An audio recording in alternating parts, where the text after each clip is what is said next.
People get scared. They get panicked. They're like, no one's coming in. My bookings are down.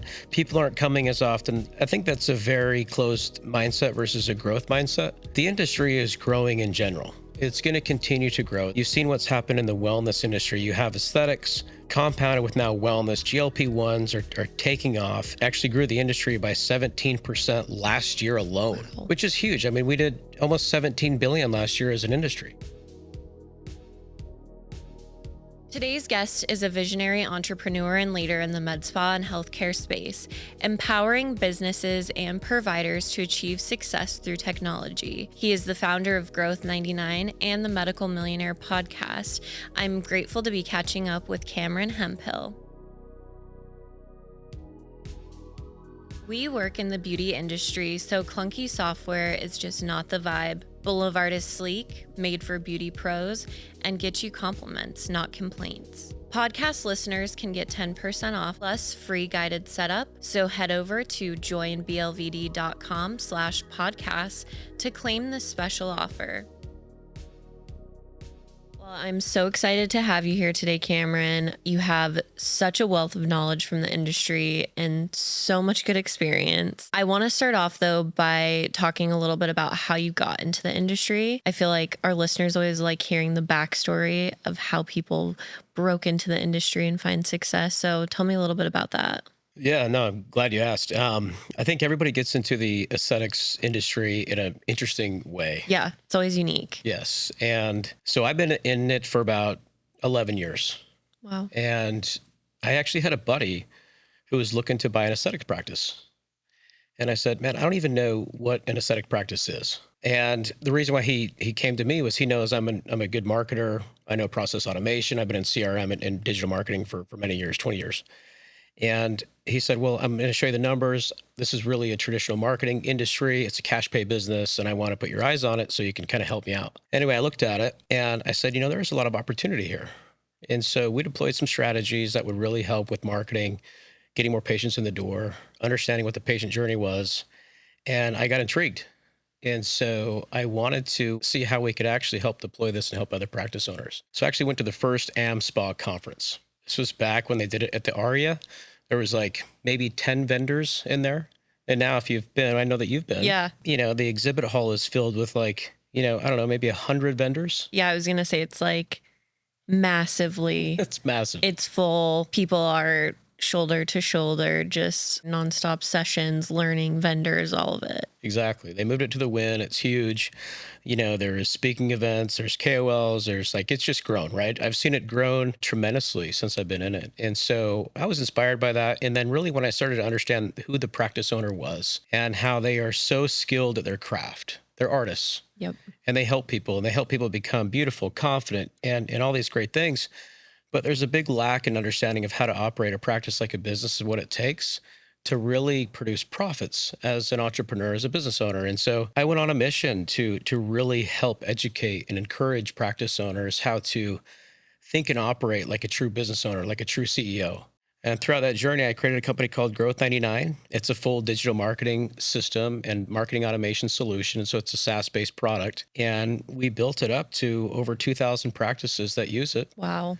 And, a lot of them have benefited from our education and our tools and our products. And then ultimately, I had the opportunity to bring in private equity to the business last year. And it was a blessing. I brought them in. Management's incredible and really run a mission to continue to help grow and evolve the aesthetics industry. And I mean, Growth 99 is a stakeholder in the industry in terms of when we're at these conferences, even when I first started with Boulevard, that was, the name that came up constantly with really like innovators in the industry, like Ruma, all of that. So that's where I first heard of you guys. And that's where I was like, Cameron knows what's going on. There's something working here in the secret sauce. I think something that's so valuable that you bring to the industry is that business side of things. Because at a lot of these conferences, or even just the content that we have available, that business acumen is not always the focus because they are so artistically focused on the actual craft of injections and the actual treatment itself. I think that sometimes the med spa industry has been underserved so much in that business side of things. So I love to hear about all the data and insights you bring from that side of things.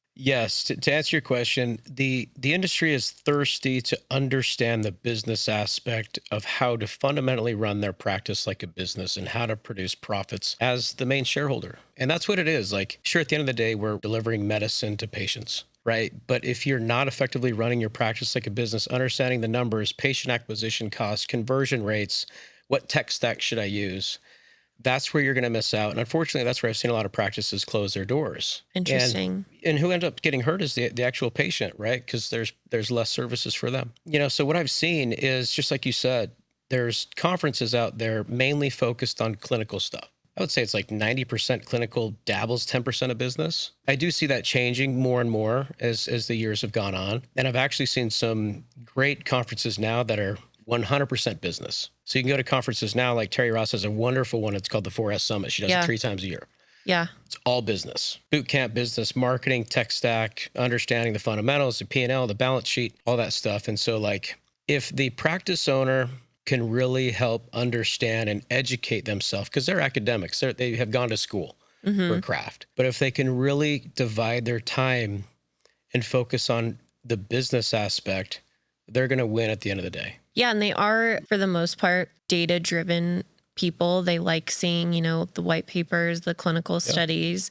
They like all of that. But in the world of running a business, that's not something that's taught in nursing school, any sort of medical program. You're taught how to treat a patient. You're not taught, okay, how could I make sure that my business maintains a healthy profit so I can stay open? So I have been to the 4S's before, and I love the focus on the business. And there's such good speakers that have that approach of a consultative sales expert of not, hey, we're just going to ad hoc services as much as possible, but how can we teach your team to sell effectively so you can have that healthy revenue? So I love that. I think that the more and more of those resources we have in the industry just facilitates that growth that we're seeing. It's a wonderful thing. There's great speakers at that conference. Absolutely. And, these are people that come from the entrepreneur side. Mm-hmm.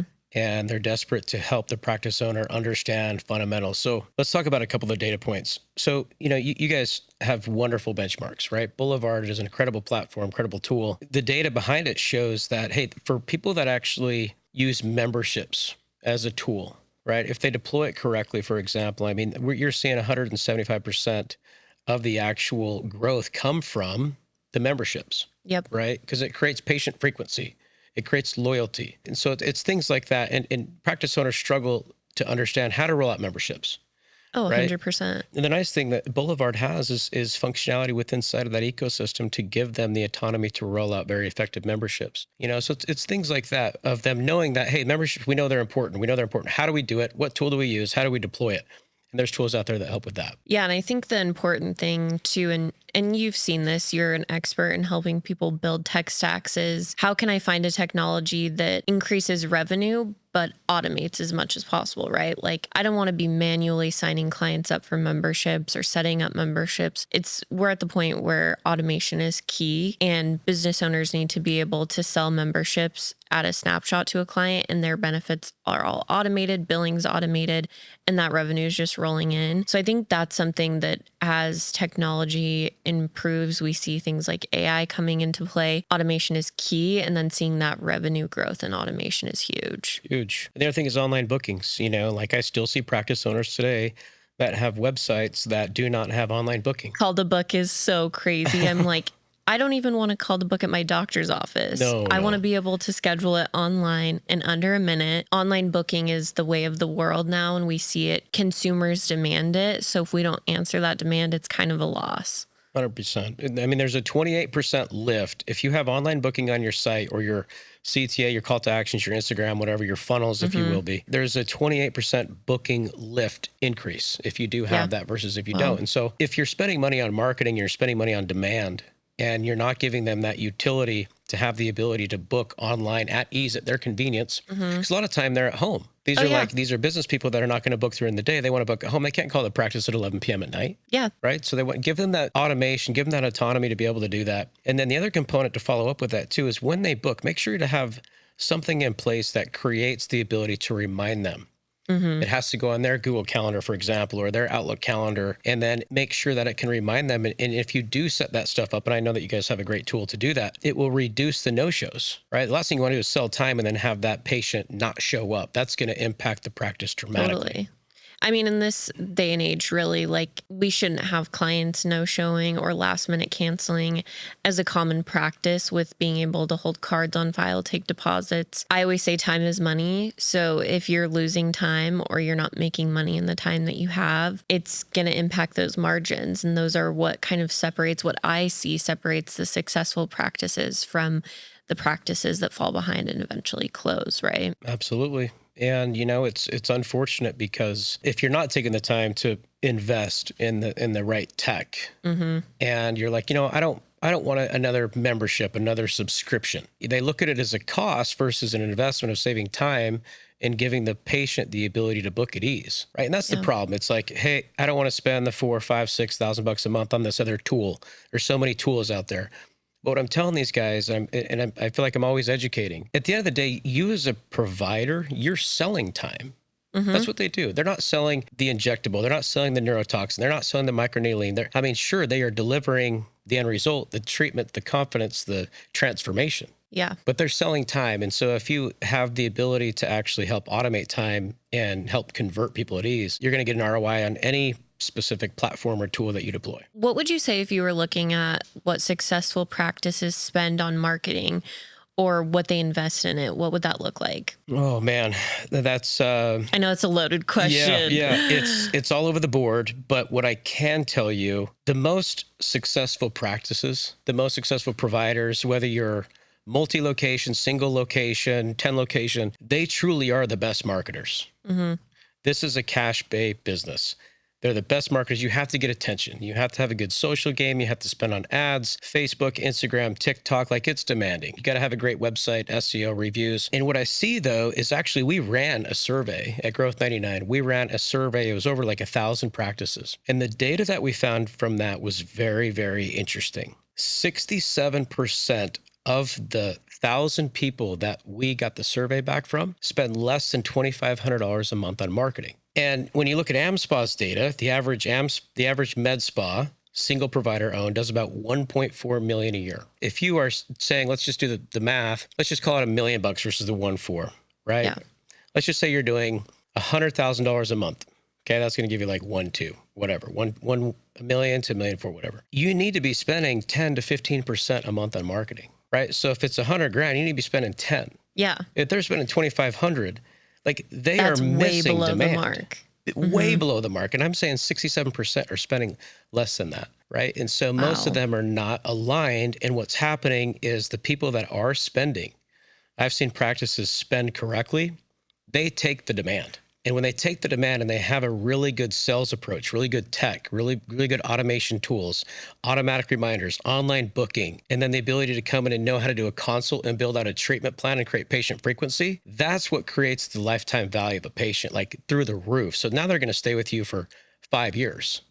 Yeah, and that average spend per client probably goes up too because they're getting all of their services there. They're interested in buying memberships, packages, all of that stuff. It's like a cohesive life cycle almost from the time they visit your website to they leave and they're getting their nurture campaigns and everything like that. Exactly. And I hear people say, I tried Facebook ads, I tried Google ads, we have 50 reviews. Like, I don't know, I dabbled in SEO, we have an okay website. I'm telling you guys, like, the data doesn't lie. If you've tried Facebook ads, you really didn't try it, because Facebook hits Instagram, right? Like, you deploy the ad there, it hits Instagram, it hits the stories, the reels, whatever. If you really haven't zeroed in on a professional that understands how to do it, like, it works. It just has to be done correctly with automated tools and expertise. I think that's the huge thing that people miss the mark on is you're wearing so many hats as an owner of a med spa or main provider as a med spa.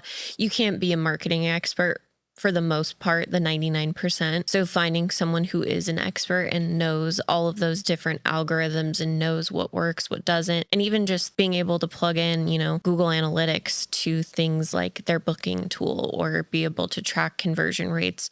A provider isn't going to want to know or learn how to do that. So that's where I'm like always really utilizing the experts and contracting out for what is needed versus trying to do it all by yourself. just to save money or to just do it on your own because you don't want to, deal with an agency or work with a third party. It's like me saying, you know what? I think I could probably figure out how to do Botox myself.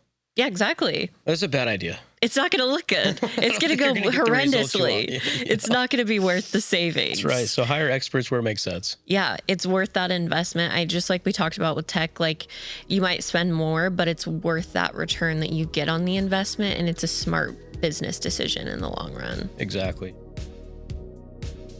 This ad is brought to you by Boulevard, the beauty industry's most loved client experience platform. Sign up and see how easy switching softwares can be. Onboarding is simple, supportive, and actually kind of fun. Today's listeners can save 10% and get free guided setup. Simply head over to joinblvd.com/podcast to book a demo and get started.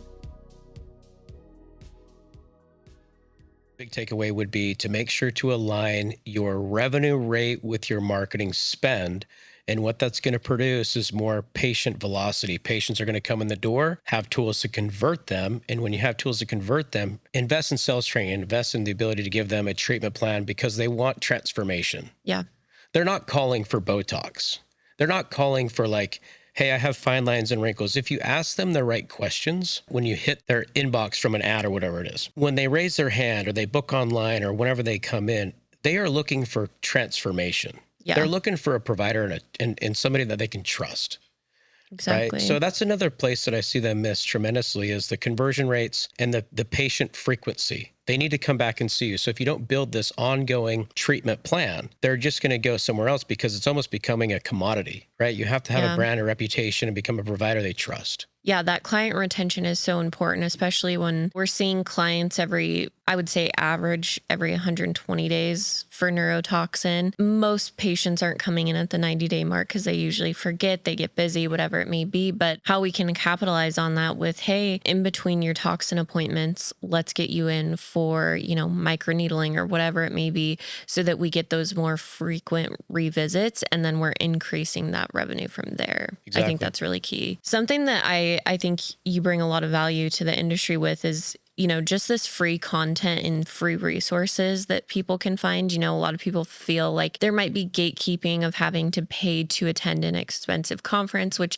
it's worth it in the long run. You should be going to these things. But I want to talk about your podcast. I feel like there's so many good insights in that sort of content. And the guests that you have on are these amazing speakers like Terry Ross and these speakers that know so much about the industry. Was just the idea to drive that kind of free educational resource for your audience? Yeah, it was. It was originally a tool. I started it about 4 years ago, and it was a tool just to really give back, give value, give just like true, authentic educational content to help you become a true business owner, a true practice owner, a true CEO of your own domain while you're driving to the practice or while you're driving home, while you're working out or whatever. Mm-hmm. Like that's the intent. And then as the podcast grew, like it got a lot of attention and a lot of, guests wanted to be on it. And I'm honored to have the guests on it that I have because they bring so much value. They bring so much history of aesthetics and evolve of what's taken place. We have practice owners on, we have KOLs on, we have, some of the most well-respected brands and names on the show. Yeah, that's something I really appreciate about the Medical Millionaire podcast is that you have all different kind of stakeholders in the industry. So you're hearing from not only experts and key opinion leaders like yourself, you're also hearing from physicians, brand owners, like people that have been in their shoes that are in it currently, and you get to hear their perspective in a really authentic conversation, which sometimes can be missing from a conference speaking session or a webinar or something like that. So I think that's where, listeners like myself really appreciate that authenticity that we can learn from, and businesses can take that back to their day-to-day and be like, hey, I'm going to implement this. Maybe it's just a small thing I heard and it's easy for me to start doing today. Oh, I appreciate that. I mean, like before we have someone on, we kind of go through this, we have a quick call. I'm like, look, I want you to be vulnerable. I want you to be yourself. Like we're going to have a conversation and that's it. And the world needs to know your story. Everybody has a story.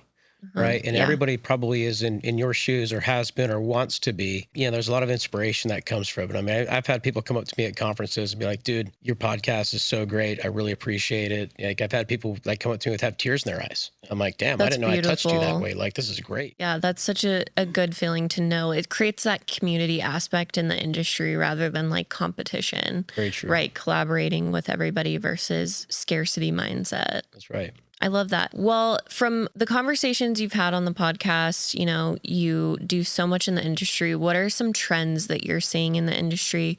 What are some exciting things you're hearing about? You know, I think like when you look at overall Q1 of 25, for example, I think like overall numbers were down in terms of patient spend. But I think that's when you're really like when you're zooming in too much, right? And people get scared, they get panicked. They're like, no one's coming in, my bookings are down, people aren't coming as often. You know, I think that's a very closed mindset versus a growth mindset. The industry is growing in general. It's going to continue to grow. It's going to continue to evolve. You've seen what's happened in the wellness industry. You have aesthetics compounded with now wellness. GLP-1s are taking off. It actually grew the industry by 17% last year alone, which is huge. I mean, we did almost 17 billion last year as an industry. It's huge. And I think there is that such a big crossover and blend happening between aesthetics and wellness. And people are seeing that people don't budget as much when it comes to their health, right? If they're investing in their long-term health, there isn't as much of a, hey, I need to budget this. I can't afford it this month or this quarter. And med spas are seeing that and they're jumping at that demand and seeing a lot of success with it. Yep. So I think it just speaks a ton to where the industry could go and kind of the room we have to grow in. I mean, you hear it with investors, private equity. They're like sharks out there looking to buy up successful practices. And I always say that's really good for job security in terms of the industry. We know, hey, these people are looking at financials all day long. They're investing in what works. They usually know what's going on. So if they're interested in investing in these business models and I've heard businesses tell me like, they've told me to just give them a number. They will make it happen. So I'm like, hey, if private equity is coming in and saying, hey, whatever number it is, we will make it happen, you know, something's working. Yeah, they're very attracted to the patient frequency environment, the loyalty, right? And it's almost like, in a way, comparing it to a SaaS-based business where it's a reoccurring revenue business. Obviously, it's not a software platform, but it's a reoccurring event. So, you know, the practice owner needs to do a really good job of creating that loyalty and getting them to come back and deploying software solutions. But look, like there's over 12,000 practices now. Right. We look in 2025, I think like the outlook on it's going to be, should land just south of 13,000. That's Medspa owned. That's not derm. That's not plastics. I'm just talking standalone med spa. And it's grown tremendously. Like 2 years ago, we were at 8,300, right? So practices continue to open up, you know, and what we need to understand is private equity only owns 3% of the market today. That's today. And what's going to happen in the next 5 years, my thesis, AmSpa's thesis, a lot of other key opinion leaders' thesis, you know, they're going to try to consolidate this like they did in the dental space, the DSOs. And in the next 5 years, I think that 5, 10, even 15% could be owned by PE because they're attracted to that frequency. But there's a couple of numbers that the practice owner needs to understand if you guys want to sell. Most people want to sell when they're at the $1 million to $1.5 million range. That's the average practice revenue today in the nation. So they're not ready yet. Yeah. Right? They're operating at 25, 30%, hopefully, some of them not even making any money. And they're buying EBITDA. They're not buying the revenue. They're buying the EBITDA.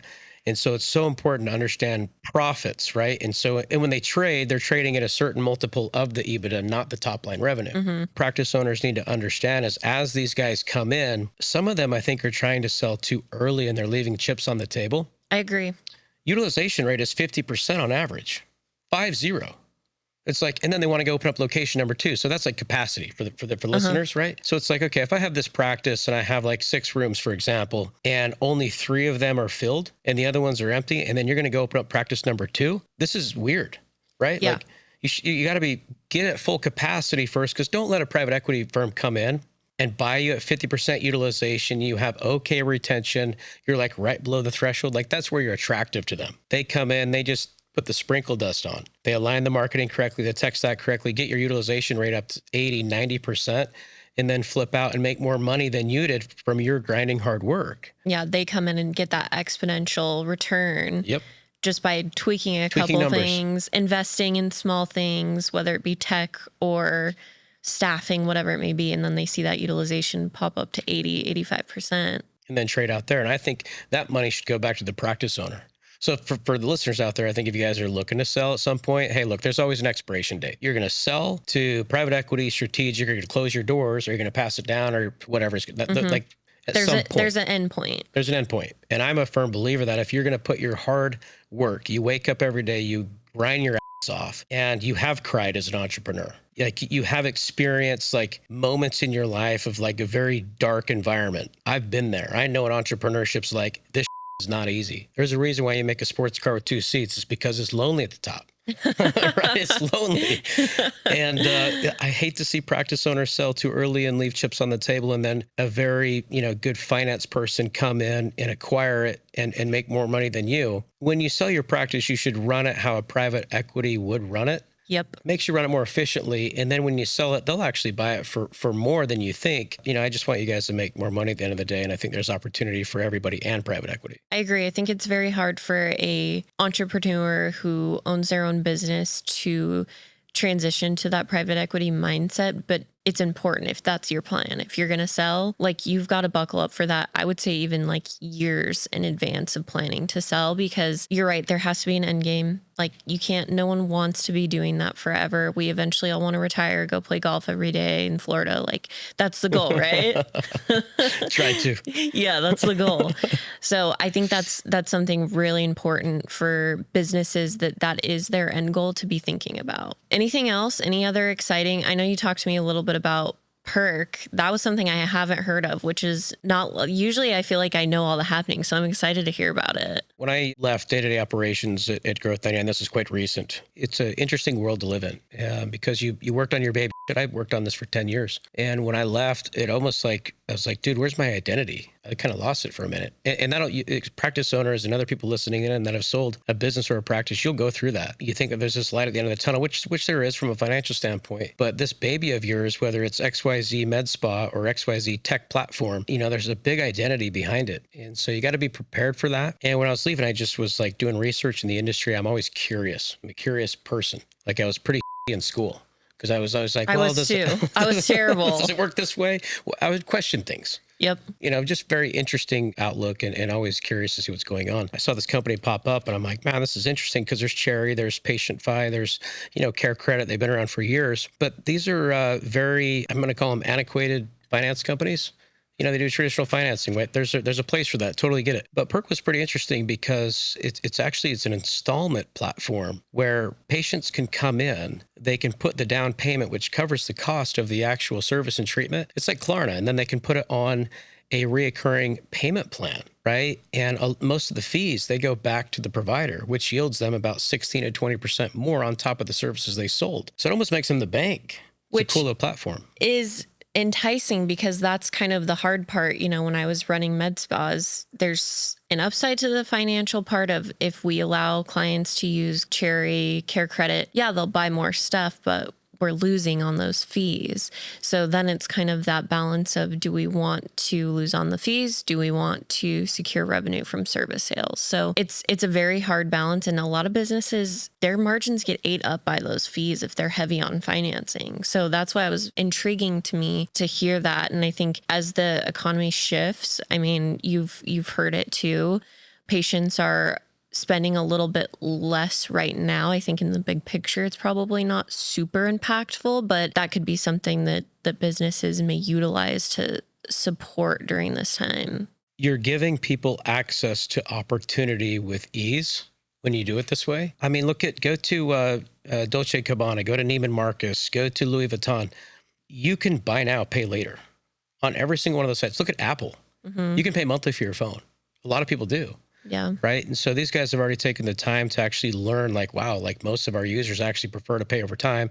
We're used to subscriptions. In fact, I prefer prescriptions or subscriptions. I pay for my phone monthly. I could pay for it in full. But I think, everyone, that's the whole idea behind memberships is I would rather just pay monthly, not have to think about it, let it run on the back end. And then when I go in to get my toxin or my treatments or pick up my peptides, it's all taken from what I pay into my membership and I don't have to think about it. you can budget easier. the spouse or the husband or significant other doesn't get pissed off with the $5,000 credit card whack.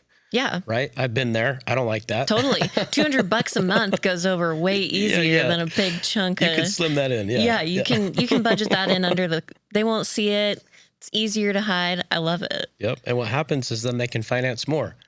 So the average transaction is like $530. When patient comes in and spends that with the provider, that's the average. But if they're doing buy now, pay later, that actually goes up by like 250%. So it goes up to like $1,300. Wow. So it basically is allowing the clients to widen their budget by double almost. And put down less money. Yep. Right? So everybody wins. And then the cash goes back to the provider. The patient's happy because most times the patient comes in and they're only able to spend what they have, but really they need to invest more to get the outcome they're looking for. Yeah. Right. And so it opens up that door as well. That's very interesting.